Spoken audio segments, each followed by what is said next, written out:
Board. Second turn on my camera. Sorry, my good man. Sure. How's it going? It's good. Good. I got a full day ahead of me. It's very good. Do tell. Well, I just got a lot on my list of things to do. I got to edit my video for the last Flint Experience Gap thing I filmed last week for Reynolds. I want to get that done so I can get it to him to approve, so I can launch that on Monday next week. And then I got to refine the app. There's a bunch of images and things that I'm using that don't look quite right. So I don't want to shoot myself in the foot and show him something that doesn't look great. So I'm going to take the extra time I have to make sure it looks awesome. And then I got to work on that presentation as well. And then I've been every now and then I'm making notes or getting to identifying what cheese is for each of my products and trying to map it using Talia's structure of funnel, sales page, thank you pages, all that kind of stuff. So yeah, lots of work to do. Yeah, lots of work to do indeed. Yeah, I spent I think almost all of yesterday creating trying to get strategy into the market which can live without me completely. Yeah. And the strategy has to do with, so I created a lead magnet. I called it 15 essential tools for new course creators. Yeah. Sounds good? Sounds good. And everything in that lead magnet is focused on people like you and I, like everything that you and I have been doing. Actually, you know what? I took, let me show you. I'm shamelessly proud of it, so I want to share this with you. Go ahead. So this is the 15 essential tools for new course creators. Nice. Okay, let me just move that. And then it's 18 pages that go through everything that you and I went through. Yeah. And then where to get your domain, where to host a website, what platform to choose. If you're choosing WordPress, what theme editor you need, what email you want to get, what's the learning platform that you want to choose, what is the microphone that you should select, and you see I have the stars in terms of which one's the best. Yeah. What light, camera, and now you should say action. Yeah, and this is what I'm saying. Before anyone yells action, we do need a camera. Choices are plentiful. Let's cover 3 main options. Yeah. Teleprompter plus, screen capture, design software, copywriting,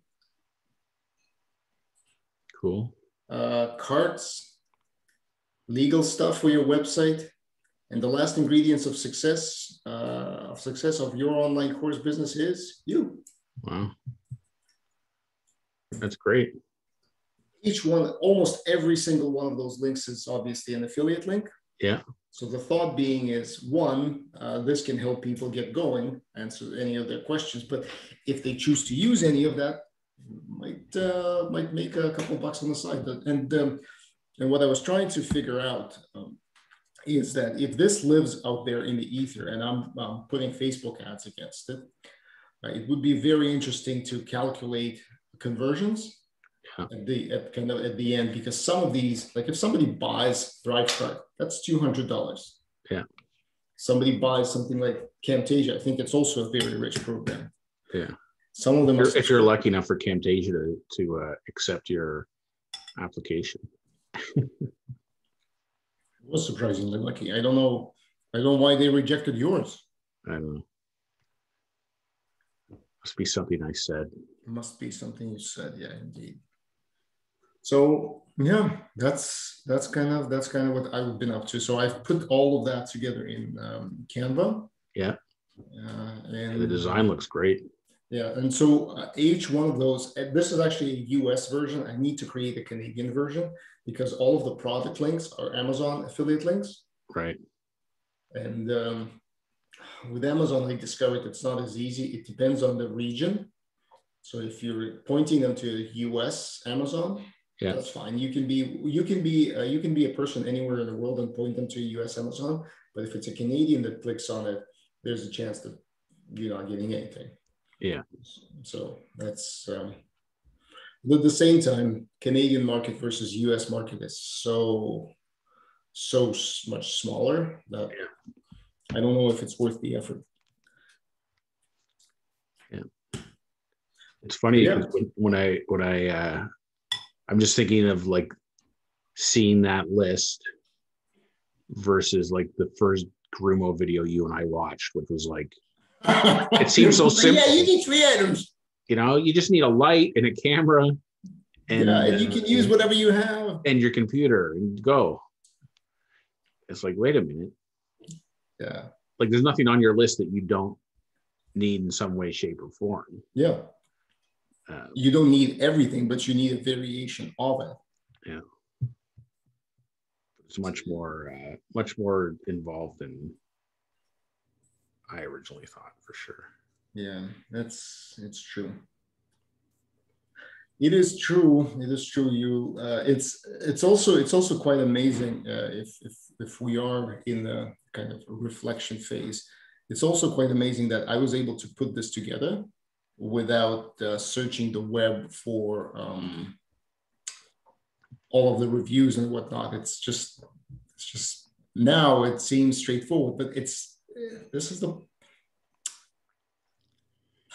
I'm exasperated because I know that there's so many people in the same boat as you and I were 4 months ago. Yeah.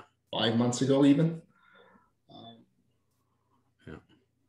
And yet, I do not know how to communicate to them the value of something that's already done for you. Yeah.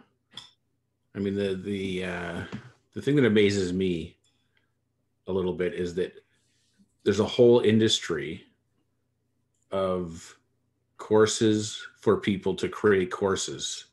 Yes. You know what I mean? Like it's like you think the industry is like course creation, but there's like a sub industry which is catering to how do you create a course. Like if you think of like Amy Porterfield as an example, like that's her primary thing, and then you think of Talia, like her thing is like, okay, once you have a course or a business or something, how do you get people into it? You know what I mean? Like there's a bigger business helping people set up their business than there is at the actual business part of it. If that makes sense. Like it seems backwards. You think? Yeah. Maybe. Yeah. That's fine. I'm a little disappointed that my call yesterday got canceled because it was the lady who's a coach who was interested in setting up some courses or something. And it's funny. It's a small world because when I joined this group, she friended me on Facebook and then saw that we had a mutual friend, which is a lady that they used to work with at Loblaws. They apparently went to school together. And this lady lives up in Timmins now or something, I think, Sudbury or Timmins. Anyway, it's it's just so random that, you know, I'm taking a course from a guy who's based in the UK and somebody who's also in Canada, but, you know, up north is taking the same course, and we happen to both know somebody. One handshake away, yeah. Yeah. It's funny. That's true. It's true. It's yeah, it's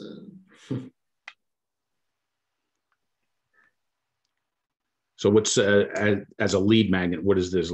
What are you getting leads into? Well, first and foremost, the ad, the way the ad is structured is it's a download right from the ad. Yeah. So when people go on it, they just have a button to download, and it points them to a Google Drive where they pull this down. Yeah. But in order to get that, they do provide in their credentials, similar to how a lead ad works. Yeah. And that's it. And then I'm going to be downloading those leads into ActiveCampaign and sending them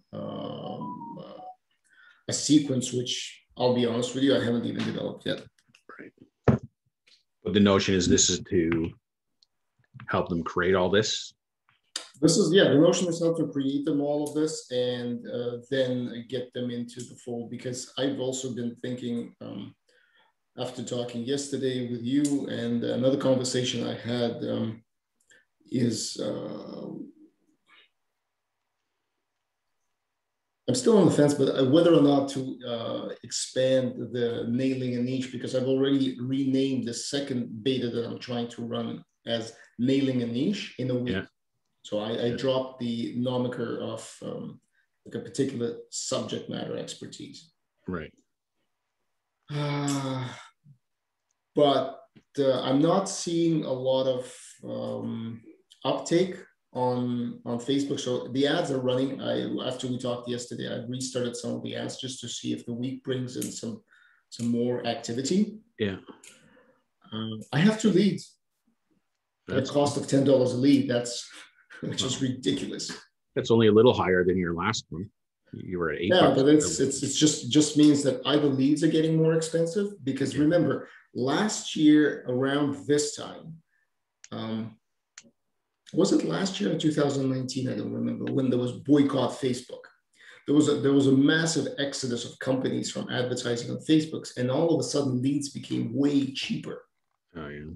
Yeah, so that's one thing, but still, $10 a lead, $10 a cold lead is very expensive. Yeah, especially because I know that the engagement with people from Facebook is low. Yeah. So another thing is I'm trying to find audience. I'm trying to find audience within Facebook that would gravitate to some of the offers. In other words, you would have lower cost. Yeah. But how to do that is still a bit of a mystery. So I asked yesterday in the group to point me to a person who knows Facebook ads inside and out. Yeah. Not just, I mean, even the advice that I got is priceless, but obviously there are many different strategies. I just don't understand how they work. What's the longer term approach? Yeah. Because ideally I don't want to have to ask for organic traffic. I just want to invest in ads, have ads as part of the cost, and that's it. Yeah. So is your new nailing the niche in a week? Like it's not nutritional list. It's the same content. It's just so the ad reads that I'm inviting naturopath, nutritionists, any sort of okay. So it's still that kind of still that market, because if it wasn't that market, then I would need to rework the videos to make sure that I align to them. My examples use them as well. Yeah. And I know it's required. I mean, there's a lot of, like you said, it's a whole industry. There are many experts who are doing exactly that. Yeah. The question is to set yourself apart. And one thing after talking with you yesterday is I'm still trying to figure out. I don't know what's preventing me. I need to create a very well-written email inviting people to cooperation, let's call it, something of that nature. Yeah. Because I just need to get them. I just need to get off my. I just need to do it. It doesn't matter if it's good or not. I'm creating those thoughts in my head that it needs to be like spot on. Yeah. Okay, so it's not spot on. So people don't take to it. Doesn't matter. At least you've done something. Yeah. So yeah, that's me. Cool. It's going to be a busy week. Yeah, tomorrow's what, Wednesday, right? Yeah. I got a Cairo appointment in the morning, so we might have to shift our call to later. Okay. I'm open all day. You're open all day? Okay. So let me just. One problem I don't have right now is flexibility in my schedule. That is true. That is actually very true.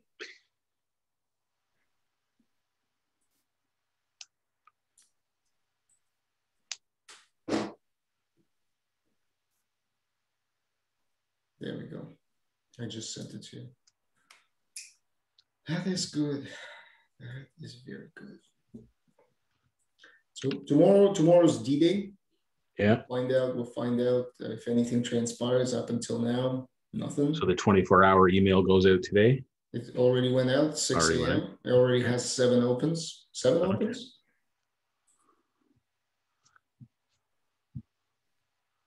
Come on. I wish they would.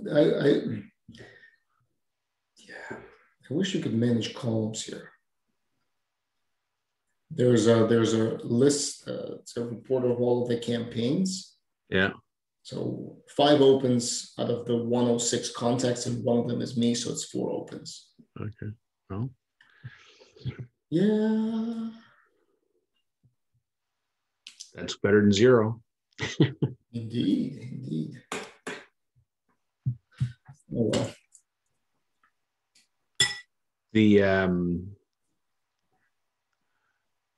Just trying to remember, because when I didn't sign up, like I've been getting emails every day. I'm sure you have too from Talia. Yeah. And I would get the same stuff from Amy Porterfield as well. Mm-hmm. But they would, like, I don't remember the exact details, but there was, even after their deadline. Yeah. Then there was last chance email. There was last chance. There was like, a Q&A call. I don't want to call it desperation measures, but there was like, a few more touch points before you just let people slip away into the abyss. Yeah. That's also been suggested that I need to do the same.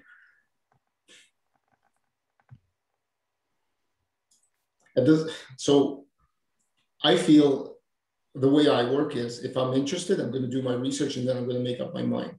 Yeah. So I keep track of things I want to do, and I make a decision. So I listen to Talia from a standpoint of interest. I was never going to buy it, so it doesn't matter how many emails you send me. Yeah. My mind's made up. But measuring the world by your standards is usually a flawed assumption. Yeah. So it probably works. I only mention it because I mean I'm with you. Like I haven't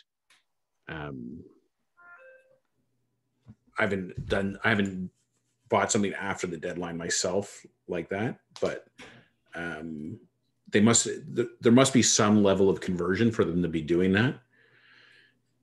That's true. Yeah.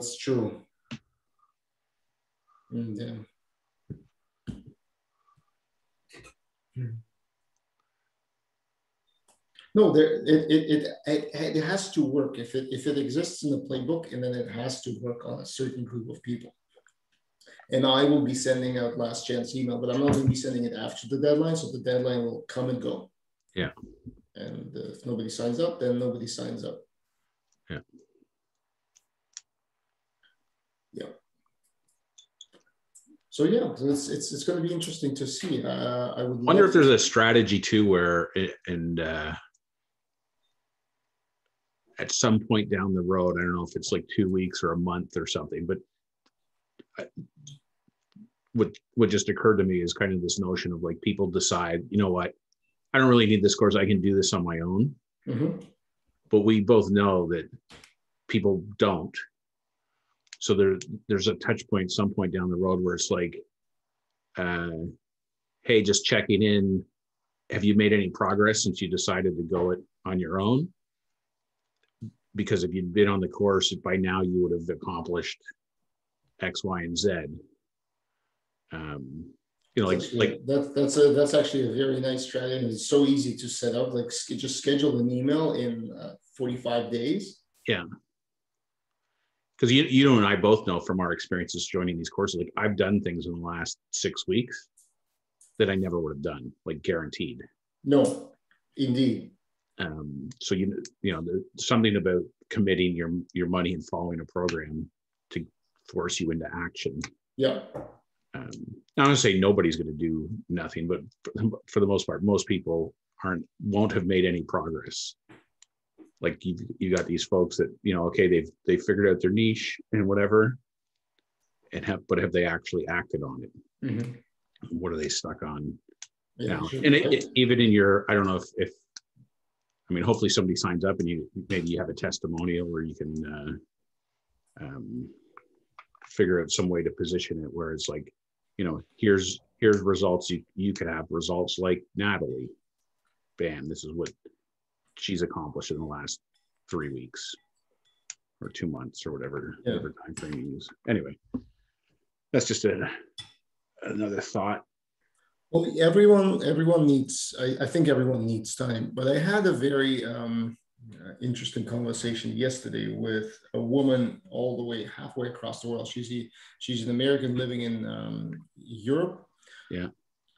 And she's servicing the same market. So holistic professionals, let's call it. And she's doing also technology. She's helping them setting up with technology. And her and I had a very quick, just got on Zoom and chatted.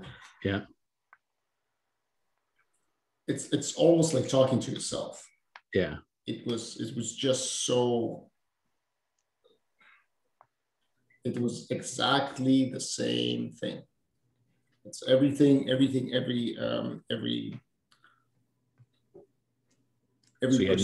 did you have aha like all moments the experiences, everything that I've experienced, she was able to echo to a T. Yeah. And that on the one hand, it gives you kind of like, okay, I'm not insane, everything's fine. Yeah. It gives you that sense of validation. Yeah. On the flip side, it immediately got me thinking, is this the right market to focus on? Yeah. Because out of her experience, she's been doing this for longer than I have. She says out of maybe 50 or 100 people, there's one person who's actually willing to invest in themselves and understands the value of systems. Her point was, which struck home with me, and the point was, look, you're talking to very smart people who've been able to educate themselves on the functionings of human body, the systems, all of the complicated things that go inside of a human being. Yeah. But there comes a moment when they need to talk about their business and they're trying to avoid it like it's the plague. Yeah. They don't want to talk about strategy. The word scares them. I'm paraphrasing right now. Yeah. This is not her exact words. They don't realize that scaling is actually what they need, that they're trying to avoid that word. They believe that if they go online, they're losing the personal touch, and that is detrimental to their business. So there's a lot of flawed beliefs. Yeah. And I go back to what Jenna was saying in my course, and everything that was said back in 2002 when I was still in the MBA is there's obviously room for companies to go into the market and reshape beliefs. Yeah. So Uber, for example, remember I had that story in one of my lessons about how Uber got started. Yeah. Think about it. In the beginning, like if we roll back the days to 2009 before Uber existed, and I told you, Greg, you're going to be calling a complete stranger, getting in a car with them and hoping that they will take you wherever you need to go, and then you're going to give them money. Yeah. I come from Soviet Union. Hailing a car in the middle of the street was normal. Yeah. But in everywhere else in the world, it's preposterous. Yeah. But Uber spent billions and tens of millions of dollars educating the public that this actually works. Yeah. And now we take it for granted. Yeah. but most of the time it does cost a lot of money to change societal beliefs. Yeah. And when she said that, and I was thinking about that, maybe it is the wrong market. Maybe it is. It's kind of like pushing water uphill. Yeah. Yeah.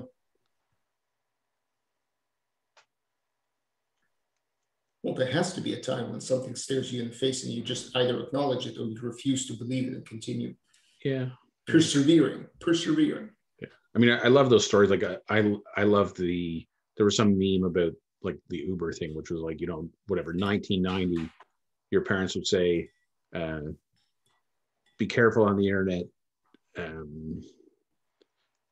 You're going to get roped in by strangers or whatever, or don't get in a stranger's car. Now we're using the internet to summon strangers to pick us up. I do know what you're talking about. Yeah, that was a brilliant meme. But there's also, to me, there's I try personally not to get caught up in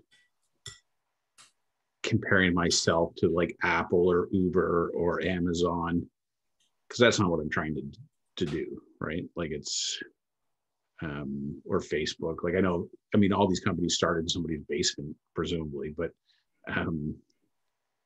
it's not. I'm not trying to create the next transformational societal shift. That's true. That's true. All I'm saying is that there may be, for me personally, there may be a situation which I fail to realize is that the market I'm going after is not inclined to listen to rationals, but it's not inclined to listen to somebody who's trying to help them, just as their clients are not inclined to listen to them trying to help them. Yeah. So it's incredible. Yeah. Well, and that is the challenge, right? I don't know. It's kind of like I remember, for some reason I'm thinking of like an example of where I was talking to somebody about challenge they were having with their team, and they were complaining about having to manage and lead them and whatever, right? Because they were difficult. But it's like, anyone can be the leader of an all-star team. Like it doesn't take much leadership to come in and manage a whole group of people that are all-stars, that work independently, they're driven, motivated, whatever. Like when you're to flex your leadership muscle is leading a bunch of misfits and turning them into. I can propose a different opinion. A team of all-stars is a bunch of a-holes who are all trying to be the one person on the court or the field. Yeah. And then it does take a lot of leadership muscle to actually make them work as a team. No, yeah, I agree. That's a different opinion, but I get your point. Your point is well taken. Yeah, but it's like, and but dealing with a difficult employee and turning them around is where you flex your leadership muscles, right? First lead magnet downloaded. You saw it live, people. I'm sorry, Greg. I have my other screen is yes. Oh, that was me. Was it? No. And this is why you're watching this, folks, for this comedic relief. That's good. Where Greg is say, see, that's 95 cents a lead. 16 impressions, 1 download. God damn it. There you go. So happy, man. Can't even imagine. Here. So sorry, I gotta show you. Well, there, all your work yesterday is paying off. Yes. Look at this. I'm just gonna hold on. I'm just gonna turn on this ad set off. So this group of ads is running to promote the beta test. Yeah. And you see how miserable the results are. So if you are paying $1 a lead, a rule of thumb is you should be having 100 impressions and 1 conversion. Yeah. Make sense? Yeah. It's with 574 impressions, 2 conversions. That's why 1050. Yeah. It's terrible. 252, nothing. This one didn't have enough. So it's either the audience is wrong, the creative is wrong, or the copy is wrong. I know the copy is tested. I'll tell you what's wrong. You got a picture of yourself on there. I know. No, granted, like I'm not even gonna fight it. That's true. And this is the ad that just got one hit out of 16 impressions. Yeah. Oh, hang on a second. That's good. Wait, what? You should say the Dean. That is genius. Look at them. Nice, eh? This is ad number 1. Ad number 2. I thought they didn't let you use the word free, or is that because it's embedded on the image?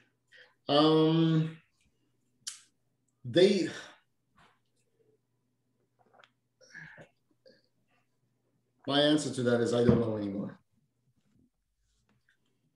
And then I decided not to run this because this is just words, and then this one. This is the one that converted. Smart mockups, man. Smart mockups. Very cool. So take a look. And then I've also listened to Jenna's kind of guidance as to how you scale it once you know which one works. Yeah. Okay. Sorry. Don't you have to let it run for a week or 5 days or whatever for it to learn? No, at least 48 hours. Yeah. At least 48 hours. Yeah. Because now that you've had a conversion, is the algorithm then tries to find more people like the person who converted? Is that how it works? Yes. That's the biggest challenge. Is you need conversions for the algorithm to know which ad version worked better. Yeah. And 2, what kind of people. If you have only 2 leads converting, it's not enough to decide is this the group of people. So you need to let it run for at least 48 hours before you decide. Yeah. But I can tell you that the results on the beta test are miserable.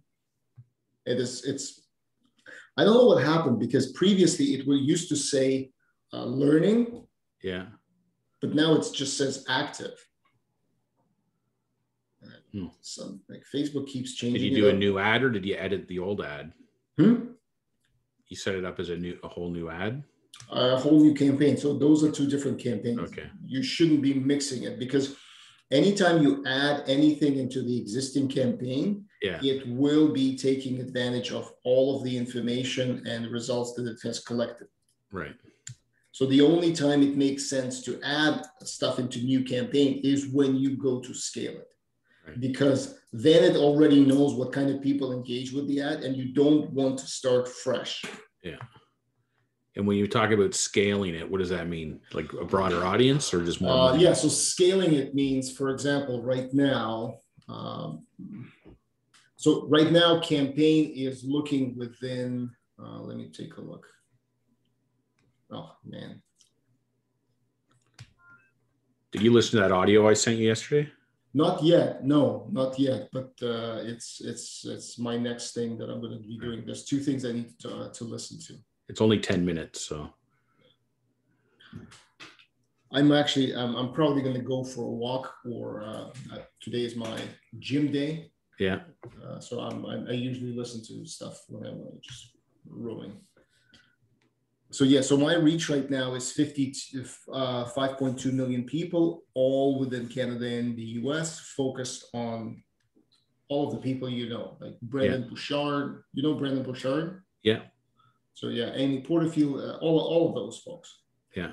As soon as I know which creative works, I am picking people like Marianne Williamson, Esther Hicks, Oprah Winfrey, or female entrepreneurs. Those are massive populations of tens or hundreds of millions of people. Yeah. But because they're so broad, you don't you don't know who you're getting.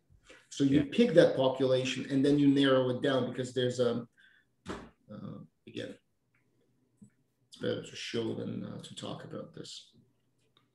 Like this is kind of Jenna's method, and I think it makes a lot of sense. I just didn't know you could do it. So this is where you pick interests. Yeah. But then you can click this button that says narrow audience. Yeah. And then you pick something like Entrepreneur Magazine. Okay. So you take a massive audience, but you shrink it with a semblance of why they might want this. Yeah. And then you continue running it. But the trick here is it's not just you picked a bigger audience, you're picking the same ad, which has already converted a number of times, which means algorithm knows the profile of the best person to go into this. Yeah. And I actually, for this particular ad, I picked a different one. I didn't pick volume, I picked more quality. And what this means is when people see their email and name pre-populated, they need to swipe to accept that they want to go through this, right. which is surprisingly more involved than just clicking a button. So swipe is more friction? Yes. Okay. And you want that? You want that if you want more. If you want to know that they actually want it. They looked through their emails and whatnot. Yeah. Interesting. Yeah, it's far from intuitive. But hey, one download. I expect that to be 10 more by the time this conversation ends. Oh, yeah. We better stay on the phone a while then. Okay, this marathon. It's one of those charity events when people call in. Yeah, the charity drive. Yeah, which I could never understand. Like, why would people watch that? Yeah. But that's a good question. All right. Well, that's good. That's progress for today. You've inspired me. Time to go make the cookies, as the Keebler elves used to say. Yeah, indeed. All right, my good man. All right. We'll see you tomorrow. Bye. All right. Bye.